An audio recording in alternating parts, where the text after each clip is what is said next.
we have a cool meetup today. Let's have a quick look at the agenda. We're going to talk about temporal replay, which is to the day exactly 1 month away. We're going to hear from Salty today. I am super excited about this one. I will not spoil anything, but it's going to be super cool. And we will also hear from my colleagues here at Temporal about temporal versioning and the Temporal TypeScript SDK. All right, let's talk about replay real quick. Replay is happening August 25th, 26th in Seattle in person. So check out the website. It is at temporal.io/replay. The first day tickets are already sold out. But the good news is that the main event, 26th, tickets are indeed still available. We have a super cool lineup of speakers. Of course, we have Maxine. We have Mitchell Hashimoto from HashiCorp. Super cool. We have a fantastic lineup. We have, oh my God, this absolutely handsome gentleman will be speaking as well. However, will be speaking on the first day, not on the second. So again, unfortunately, the workshop for the workshop day one is already sold out. However, we will make sure that we have the recordings up on YouTube for anybody, again, this handsome gentleman, for anybody who wants to catch up on it. But day two talks, tickets still available. It's jam-packed with lots of cool information. So I'd say you don't want to miss it. I'm super excited. Exactly 1 month away to the day. You'll see where we are. And the interesting part on this map is, of course, the after party. Oh, that was not the best rolling R, but okay. The best part is the after party. I will work on that. In the Seattle Aquarium, that should be pretty cool. I have never been, but I saw pictures. So that is absolutely fantastic. And our swag has dinosaurs. I mean, this is enough said. Yeah. So check out the website at temporal.io/replay and get your tickets if you can. Okay, and with that, I am super excited to hand off to Alex and Mike from Salty, who are going to talk about their temporal implementation today. Please take it away. Well, good morning, everybody. Thanks for having us, Dominic and Ryland. It's a pleasure to be here. We're very excited to be able to share with you some things we've been working on as we've been rolling out with Temporal and XState. So with me today I have Alex. He and I have built a lot of what you're going to see is an internal tool and implementation that we're the primary people who have built this together. So I want to. So what is Salty? So what do we do? It's really simple. We have one mission. Is when someone is in the middle of a purchase that's life-changing, especially automobile, motorcycle, any time where they need insurance and they need it now, we want to be right in the middle of that process and give you the most seamless experience that you can so you can drive away with insurance, right off the lot. Now, in order to be able to do that, there's a lot that goes into that. We have consumer input. We have to enrich their data. We're trying to get it so that we ask as few questions as humanly possible to get you insurance. We want to get you the best insurance. So we're going to hit a whole bunch of carriers and we're going to process that and we're going to run models to try and to match you with the insurance that's right for you and the purchase that you're making. That also, there's going to be a human element sometimes. Those are our fulfillment operators, and they're going to make decisions and contribute to this. And all this has to happen in minutes. I mean, the idea is that you're there in the middle of the process. You're already doing a bunch. We want to give you a text, answer a few questions, and holy cow, that's perfect. Type in your credit card, and you're done, and you're out. So we did this, and we did it with Temporal, and then we added XState on top of Temporal. And so let me show you.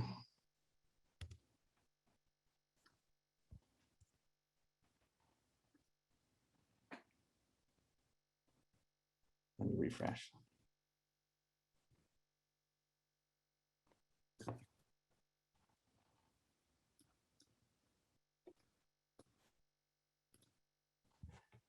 So what you're seeing here is our business in code. This is a visualization. This is just an ordinary temporal workflow. We built it using XState, and XState is a way to use finite state machines or state charts, which are state machines on steroids that have extra, just more expressive capabilities of nesting and things that you want to do in everyday code. And we write the code, and then this is the result that it produces within our kind of DevOps dashboard. So this is the overall deal, the white. And so we call this we have, like I said, we have one primary workflow. That's this insurance that we're trying to provide for you. So you have this visit or deal that's coming through, and we are in the middle of it trying to broker you the best insurance. It breaks down into a couple of different parts. We have a forming part. We have where we're attempting to give you the best quote, and then a part where you're going to bind it. Now, actually, this is a slightly older workflow that we're sharing with you. What's great is we've been able to iterate quickly and just keep, using our methodology we're going to show you, keep advancing it and visualizing it. So it begins with a forming stage, where this is the part of the workflow where we're waiting for the customer to finish out forms, and we're trying to get them whatever help they need with outreach in case they run into any problems. Now, let me explain the legend of this. And so again, this is an in-house tool that we built that was really part of why we put XState on top of Temporal in the first place, so that we could get total observability and observability first in everything we're doing, and bring everyone together on the team into a common language and a common view of what our business is about from end to end. So the yellow here, to explain what you're seeing here, is these nodes are called, they're states in XState, and that's where things happen. You're either waiting on things, or you're making a system call, or you're processing. And then these edges are transitions, and that's how you go from one state to the next. The edges are zero time transmission, so no time passes. So all the time is really spent in a node, and then there's some exit condition how you advance to the next one. We color coded this because we have strong usage patterns of how we're using XState on top of Temporal. So yellow for us means anytime we're in a state where nothing is happening except we're waiting on a timer or an event to come in from the outside world, and then we're going to proceed. And the events themselves are also color coded yellow, and you can see the little lightning bolt to show that they're an event that's coming from the outside world. White is usually a decision node. We're basically going to go down one path or another. And green is invocation. So a service is being called, which gets translated into temporal activities. And those have strong done or error semantics within XState. So we color code those as green and red, respectively. So this lets us, again, we code first, and then we see everything that's going on. Alex, do you want to add anything?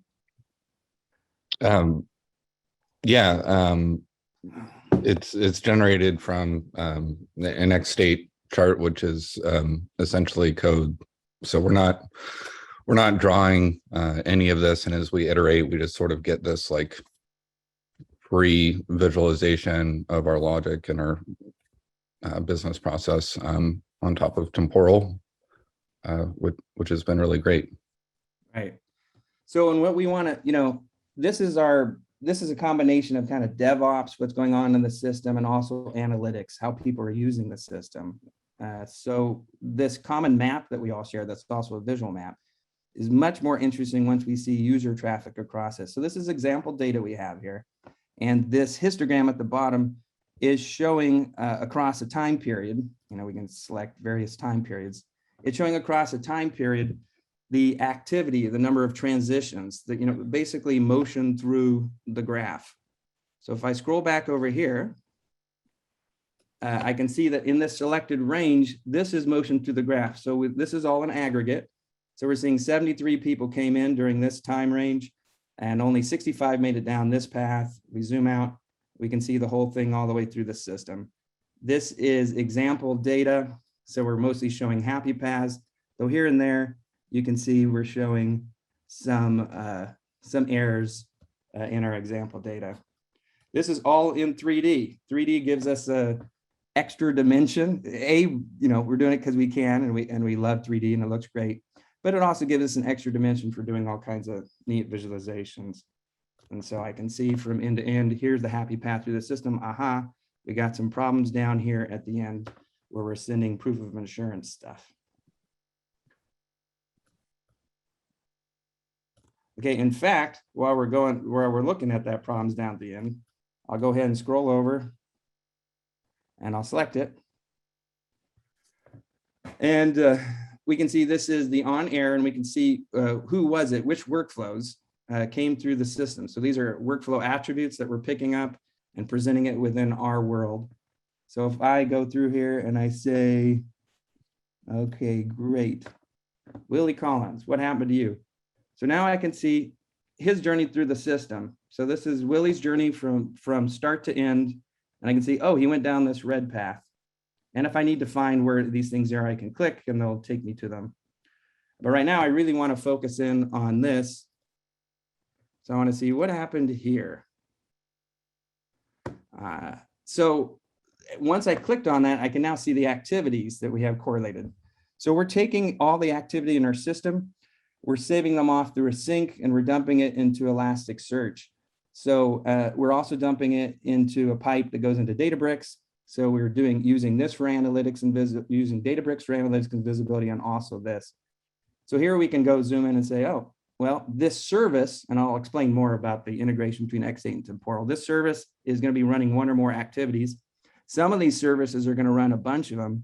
So I know Generate RC1s actually is a compound service that runs a bunch of activities. So these are state nodes that you saw on the chart, and then these are the activities that are correlated with them. If I go back to this one, I can look at it and go, aha. So we got some kind of problem, and cannot use in operator to search for converge from next. I guess we have a bug there that we need to resolve. With this in place, we don't need to use the temporal dashboard all that much. When we want to, we can always click on it and it'll take us right there. More often, we're going to go to our Kubernetes logs, and we're going to click on there, and we're going to have a trace of a connection here that will go ahead and show us with that trace ID, exactly what happened, so we can see it at a more granular level.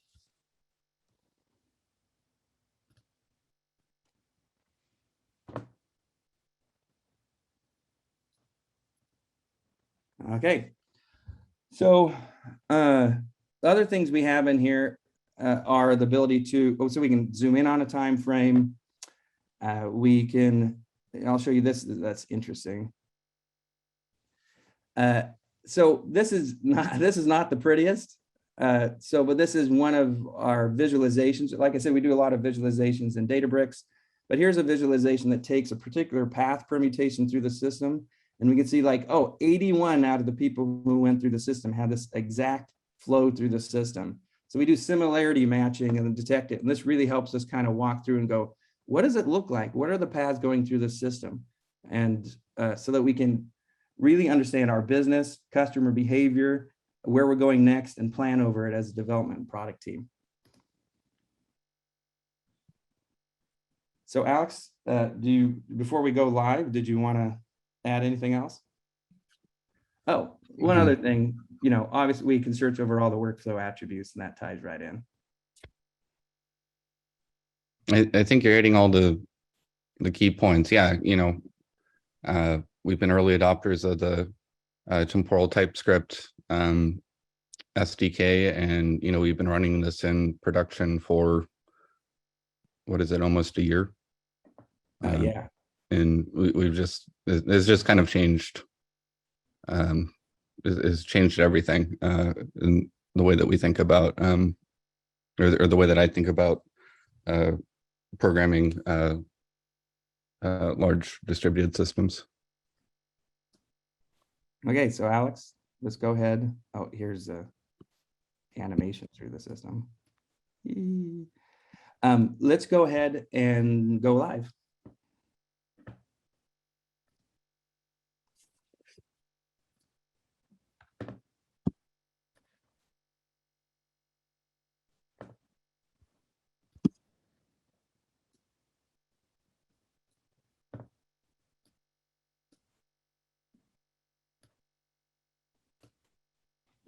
Oops.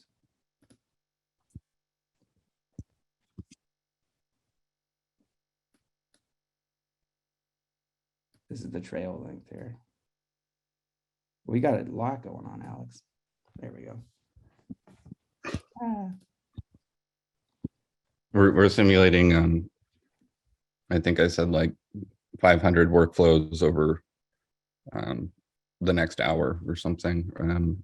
So we've developed a pretty robust simulation library for use with all this. It's actually implemented as a separate workflow that models our customer. So it models all the customer interactions with our actual system. So and we just scheduled sort of 100 visits, people walking into these virtual people walking into car dealerships over the next hour. You must schedule it all at end, or they're dying off now. Yeah, I can do another one, and we might be running out of time here. Keep it going. Yeah, we're using some randomization frameworks that also integrates with our testing and TypeScript. Fast check is a generative testing framework that we're using to generate data from all of our types. We write with IOTS. So we have like runtime representations of our types. And so it allows us to generate all of the API responses. And so what you're seeing right now is real time. The counts here now are not people who've passed through, but people who are currently in that state. And these traces are all the live paths through the system as they advance through the various states. We're accelerating it in our simulation right now. Obviously, these things take a while longer. Okay, well, Alex, then without further ado, let's continue here.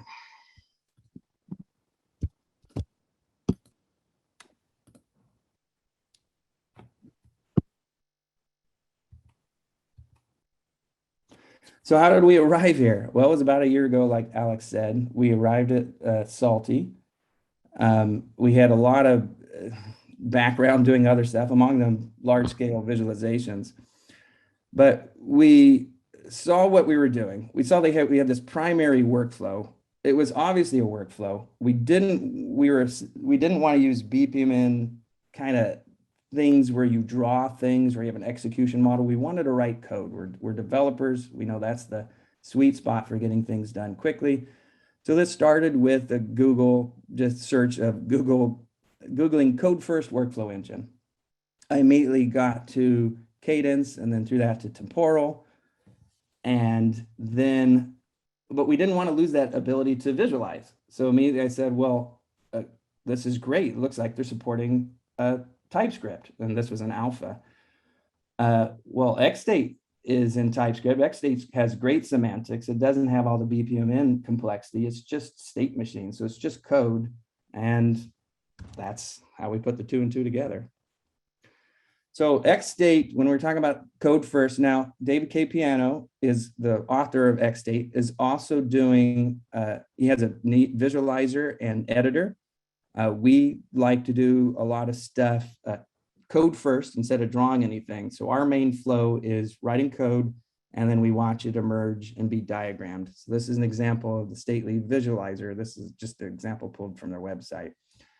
You can see the XState, the definition is declarative of the various states and transitions. It's really easy to use. And then you tie it, and he's got a great model where the model is separated from the interpreter, and you just pass into the interpreter your bag of named services, which actually are your actual, that call the activities, your actual implementation, and away you go. There's an example already out there of temporal electronic signature, but I'll just kind of review how the two play together. You have your temporal workflow on start. You start an XState machine. As signals come in, we send them in. We don't do any mapping. We want to keep things as simple and coherent as possible. So unlike the representative example here, we name all our signals and our events carefully throughout the system. So on the back end, events in the bus get turned into temporal signal and get mapped to the right workflows. And then the temporal workflows take that same event name and they process it in and send it into the X state machine. So we have a ubiquitous language that flows through the system of what our events are named. The X state machine does its stuff, advances through states and transitions. It might invoke a timer. I have a set timeout here, or you can do a custom clock implementation as shown in the example. Invoke are those green nodes in our diagram that call services. Those services really are just function or just promises, and they call various activities. But I just want to show our composition later where we discovered really services don't have to map one-to-one to activities. Sometimes you want an aggregate state node that does a compound action. Go ahead and fire off a couple activities and return it. And finally, the temporal workflow, once it starts the X state machine, it just sits there on a condition or a trigger and waits until it gets an on done from the X state machine, and that's how it exits. Now how that fits into our overall code model, we're doing one thing, and so we're really pushing towards maximum simplicity. And this works for us because we don't have a lot of distributed teams or a lot of different services. We actually have one thing that we're trying to do very well through the system. So pulling it all together into simplicity is what's key for us. So on the left-hand side, a customer app or other systems raise events or commands with our HTTP signaler.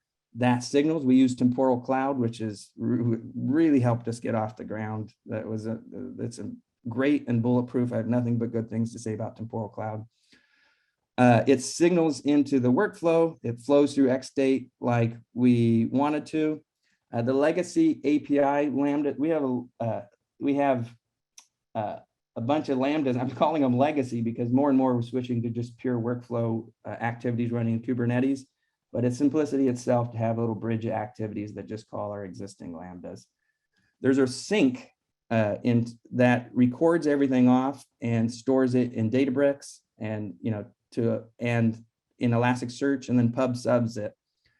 And then we have a dashboard. I showed you the DevOps version of it. We have flavors for fulfillment. It's all the same thing. All that live context, the state of the system is echoed out, and the app can just observe it. And this is much like a one-way kind of Redux or Flux flow, where we have events coming in to the left-hand side and then coming out. There's a state change that's reflected in the system until you have the next event in.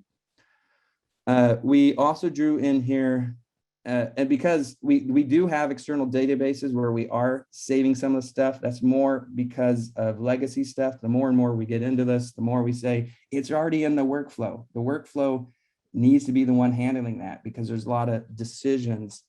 We defer a lot of the logic to activities, but the workflow is the control structure. So we might as well be observing the workflow state. And that gives us everything we need to know that's relevant about the system. Anything you want to add to that, Alex? Not really. Yeah, our workflows are like pre-partitioned per customer.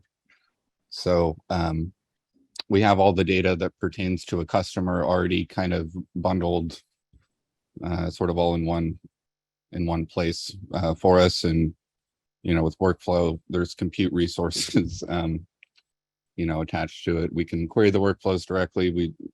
We've had good luck with actually externalizing the data as we go along, and making that available for these purposes that Mike's talking about. Exactly. And one of the things we externalize is all those X-state transitions. That's how we're able to see that. We run analytics on those. They give us every kind of timing metric, success, failure, correlated by whatever we could possibly want. So it's a rich treasure trove of data for us to mine and visualize in notebooks and bring back into our dashboard we were showing you. So, some things XState helped solve for us by putting on top of Temporal is we had a versioning story from the beginning that was real simple. The XState itself has a single kind of state atom, very similar to Redux, where it's one global state that gets swapped.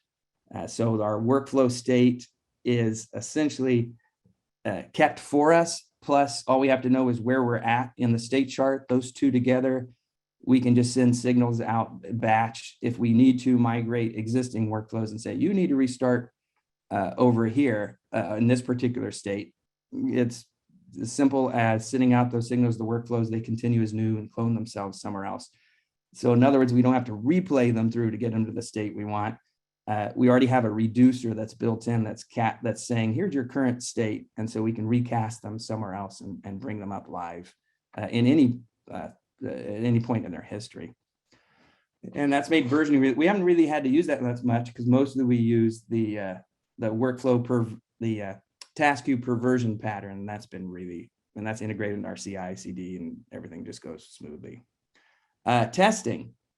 We've kind of lost track, Alex, to be honest, of the current testing story within Temporal. Within XState, since we put everything in that XState box, all the interesting logic, we have a very good in-memory story where we develop test first, and we can supply a mocked bag of activities, and all the logic is running in XState.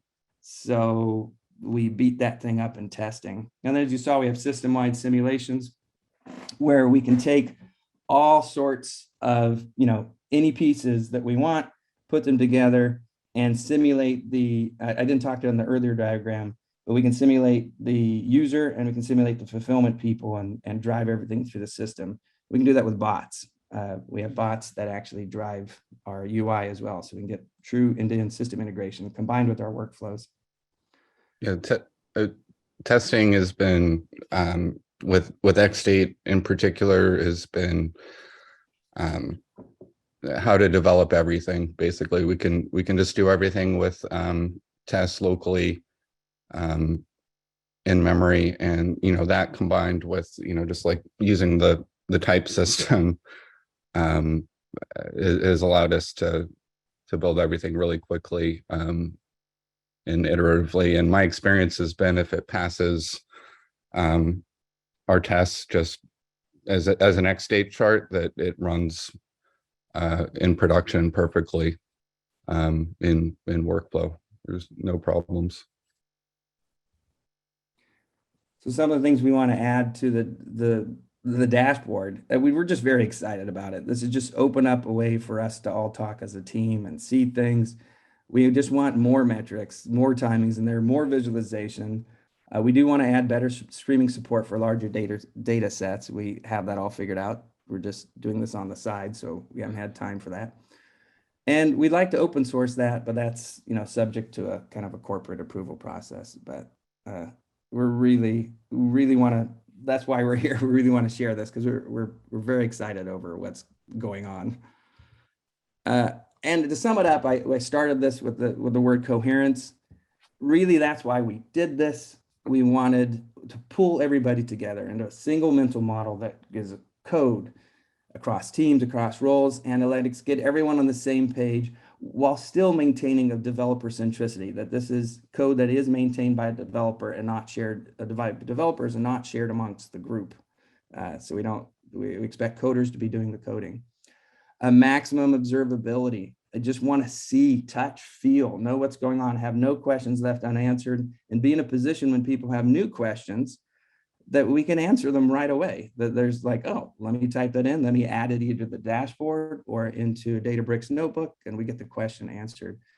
A repeatable pattern. So XState has made it really clear to us, like whenever we're doing workflows, I mean, everything falls in its right place, including how we're going to build them, how we're going to test them. In short, just really wanted to make this, have an experience here where, since we're doing this one dedicated thing, let's reduce it from the complexity that it used to feel to us to something really small and something anyone can wrap their head around and see and know how it works, subject to still making it extensible and manageable and all the other pieces you have to do. And like I said, pull us together as a team. We've had nothing but success with this model. We're just having a lot of fun. That's our goal, is to just win, drive business, be successful, have a lot of fun doing it. How to connect with us? Best way to reach me is an email. Alex, you can reach an email or on Twitter. And there we go. Any questions from anybody? And thank you for having us. My mind, yeah, is absolutely blown. That was just a fantastic presentation. I'm a big fan of XState and also the built-in visualizer, but the built-in visualizer is not 3D, so now I'm a little bit salty. Get it? Yeah, okay. All right. While the laughter dies down, yeah, let me queue up Spencer. And Spencer is gonna talk about versioning today. And without any further ado, Spencer, please do take it away. Yeah, hi everybody. Let me get screen sharing going here. Okay, everyone can see that, I hope. Yeah, so we're in the middle of working on some stuff that'll make the versioning story around workflows a little bit better, which of course the last guy's already solved in an incredibly elegant way, which I love and actually mentioned in here. That demo was great. Anyways, so who am I? Spencer Judge, engineer here at Temporal on our SDK team. Maybe you've seen, if you're a user of the new SDKs, that they sit on top of some like Rust core library thing. I'm the author of that, which backs all of our newer SDKs and maybe one day the older ones too. You can find me at Sushi Source on GitHub, and I'll send some links for all this stuff in chat when I'm done. So we're gonna talk a little bit about the state of workflow versioning today and why it's maybe not the greatest experience.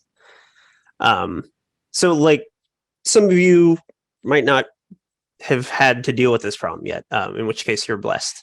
If you have, you probably know that it's not super pleasant.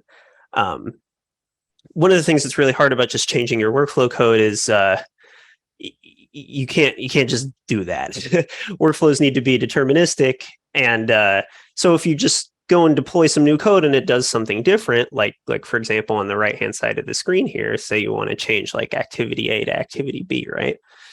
You can't just go and deploy that, because if your new workers process a history like at the bottom here, and they get to the command, the corresponding event for the command that would start that activity, and we see, hey, that's a different type than it used to be, boom, you're going to blow up. You're going to get a non-determinism error. It's not going to work. If you have changed all your workers to this new code, everything's going to be stuck. It's just, you're not going to have any fun. So, that's kind of the high level reason that you can't just go change code and expect everything to work, right? And again, I'll post this link here that explains some of this determinism stuff if you're not familiar with this problem. So how do you work around that today? There's a couple reasons. The salty guys actually demonstrated my personal favorite way, which is in this bottom bullet point, which is if you just store all your state as something that you can serialize, then you can kind of just continue as new to a new workflow and avoid this problem entirely. I think that's a really cool way to do it, but it forces some constraints on you that maybe not everyone is going to be okay with. Alternatively, you can use some APIs that we have built into the workflow API surface. In the older SDKs, they're called get version, and the newer ones, they're called patched.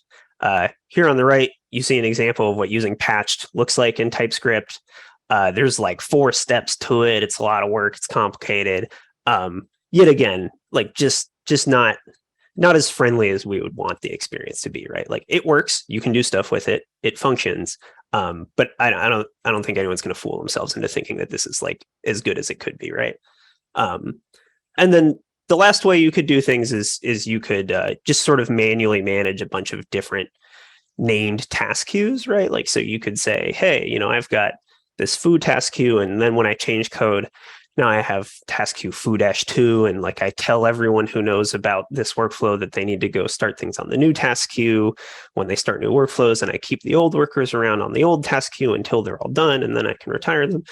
Still not easy, still a lot of operational concerns, takes a lot of work. You somehow have to tell everyone who's running a client and starting workflows about updates to the task queue name. That's a challenge too.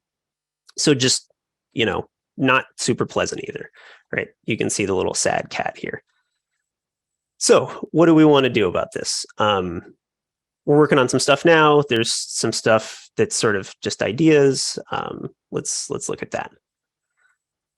So the thing that I'm working on right now, there's a proposal that maybe if you're super active at following us on GitHub, you've seen. I'll also post that link in a bit. We're implementing this proposal, and the idea is that we take that sort of version task queues approach that I just mentioned, and we just make that a much more pleasant experience and like more of a first class concept that's built into Temporal.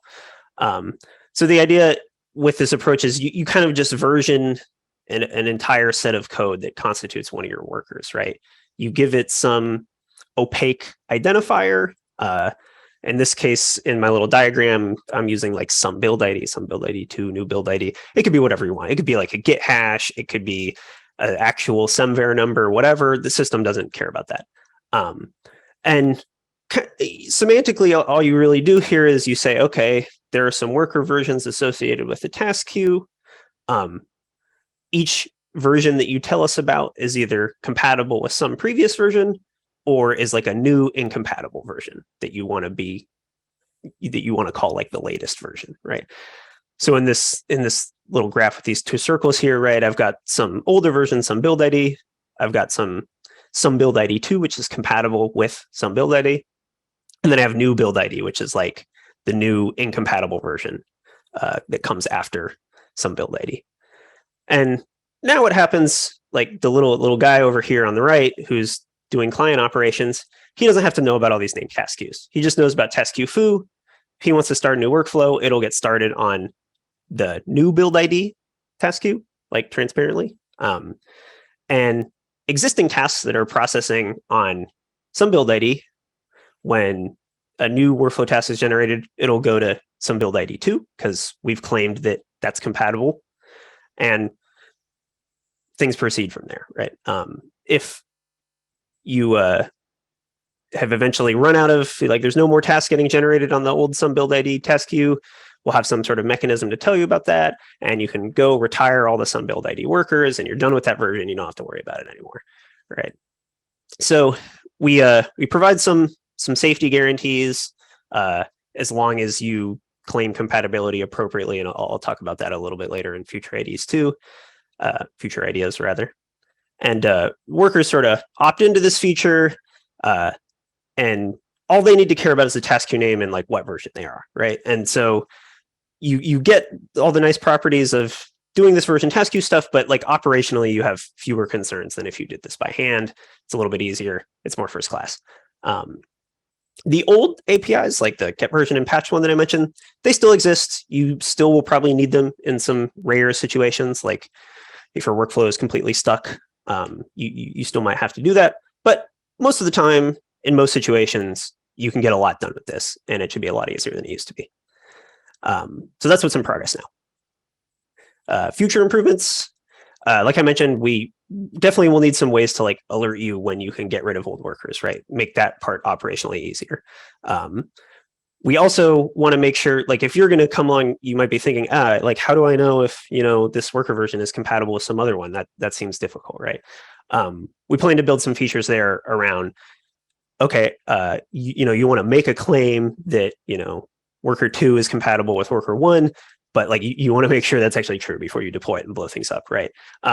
So we want to have some features around that where you can kind of have a dry run, if you will, that'll take all your open workflows, make sure that they actually are compatible, do a slow migration before you actually start processing workflow tests on the next worker.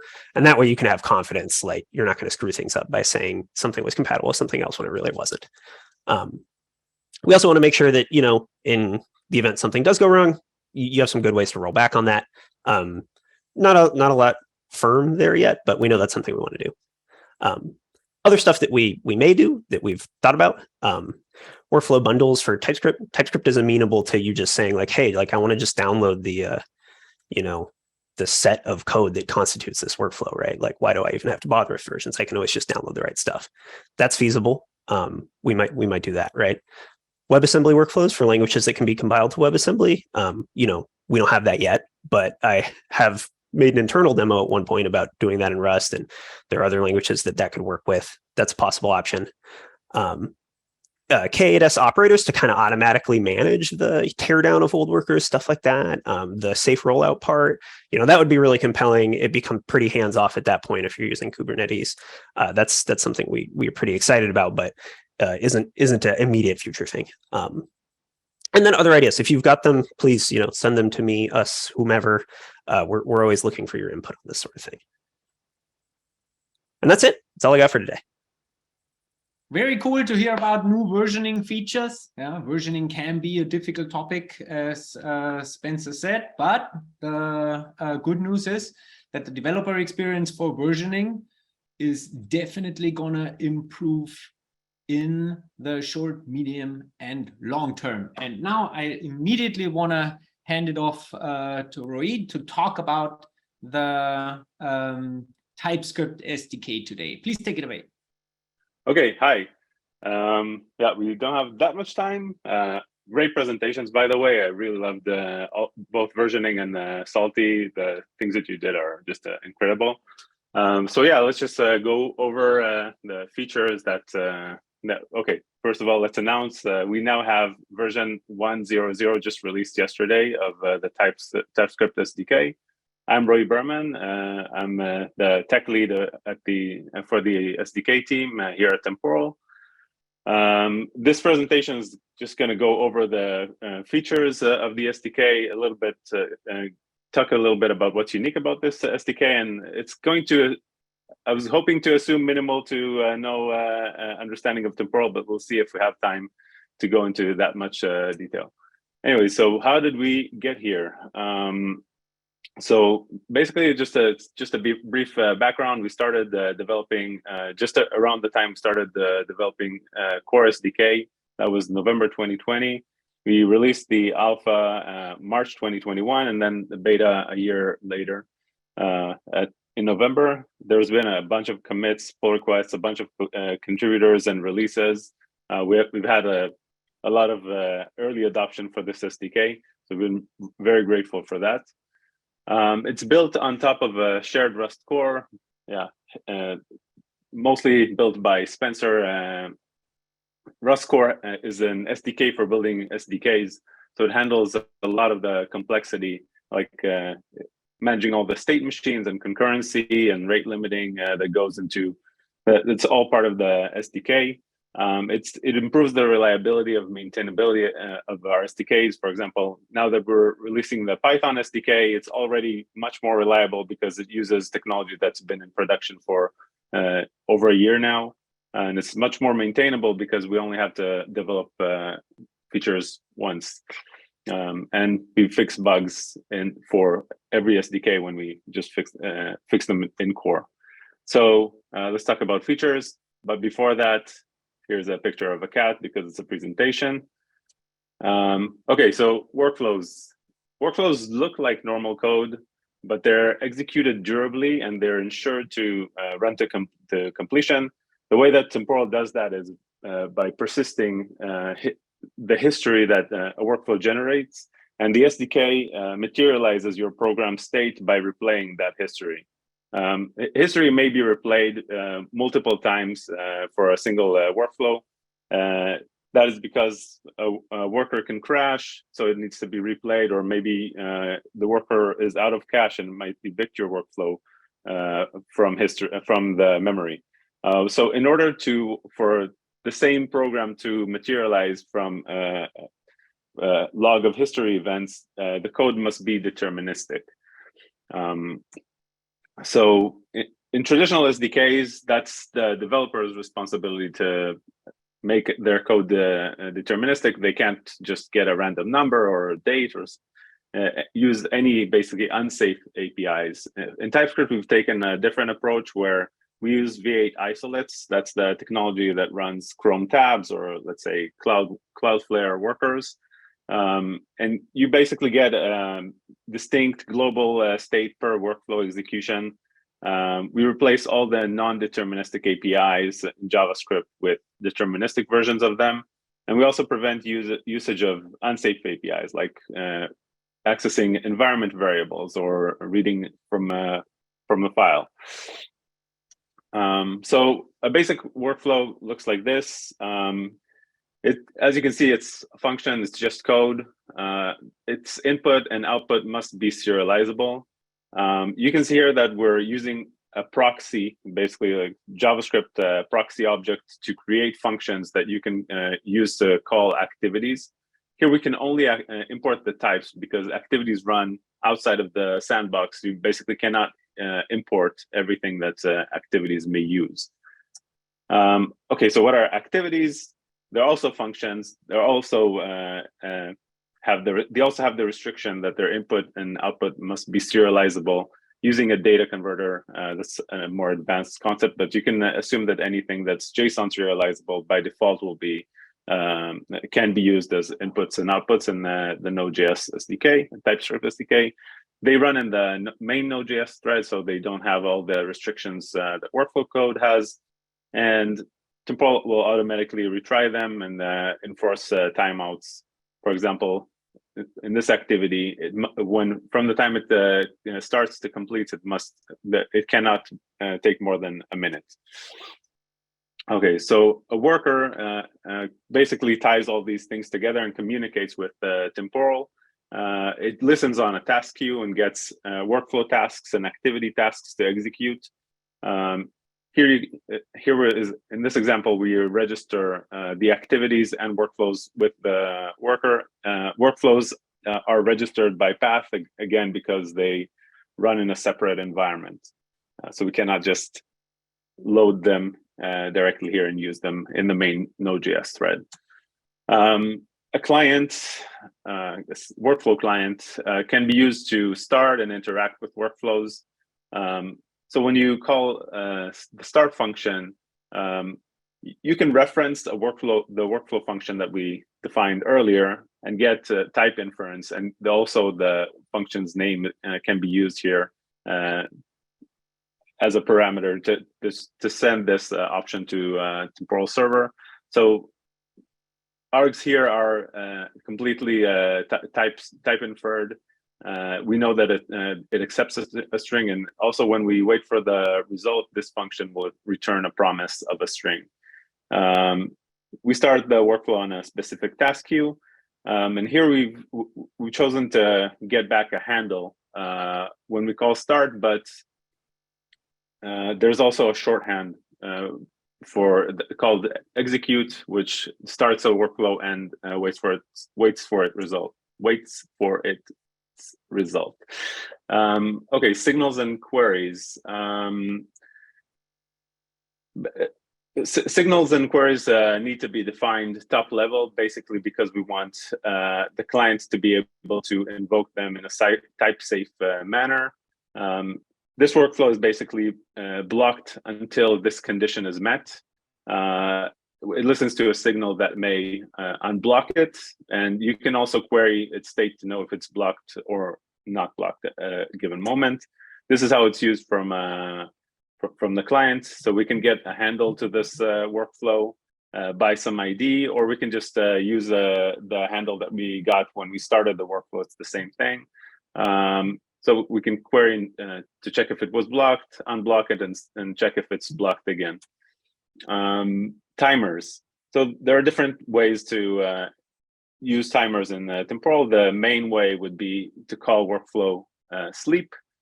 So you can just say sleep for 7 days, or you can also wait for a condition the same way we waited in the previous example. But here, this overload will return true whether the condition evaluated to true or false if the timeout was reached before this condition. So because workflows are just JavaScript code, you can use all the static promise methods like all, race, all settled, and any to just manage the concurrency in here. I'm not going to go into too much detail here. We continue as new to reset the workflow history if you have if your workflow runs for a very long time in terms of the number of history events that it generates. It basically will carry on the state to a new workflow execution. Child workflows, so basically like you get a handle the same way that you get with the client outside of a workflow, but here you can interact with it from inside the workflow and get the result or signal workflows from another workflow. We also support cancellation via cancellation scopes. Cancellation scopes can be cancelable or non-cancelable. We don't have much time, so I'm gonna skip all this. There's more. We have local activities, custom data converters, interceptors, built-in tracing, a test framework that will automatically skip time. So if you have a workflow that waits for a year, you don't have to wait for a year to test it. And a replayer, you can like download the workflow history from production and then rerun it with your debugger locally and figure out exactly what issues, why it's having issues. Yeah, so please try it out. We have, I guess, like the Create React app for Temporal. It would be Temporal IO Create. We also, if you want to add to an existing project, this is the way to do it. Here are some links, repository samples, stuff like that. And so, yeah, thank you very much to our ever-growing community. Thank you for all the early adopters, contributors, everyone that's opened an issue and contributed. Yeah, thank you very much. And feel free to join us, and we'd love to have you there. Awesome. Hey, thank you very much, Spencer and Roey. Made that work to the dot also in the time constraints. Before I let everybody go, I want to remind you one more time about replay happening exactly 1 month from today for anybody who joined late. Thank you very much for the time that you all took out of your day to join today. Thank you very much to our presenters. That was a really, really great meetup. We make sure that we have the video on YouTube soon for anybody who wants to catch up. And then we are super excited to see you all next month in Seattle in person. And of course, we're also super excited to see you next time on our Temporal meetup. Thank you, everybody, and have a great day.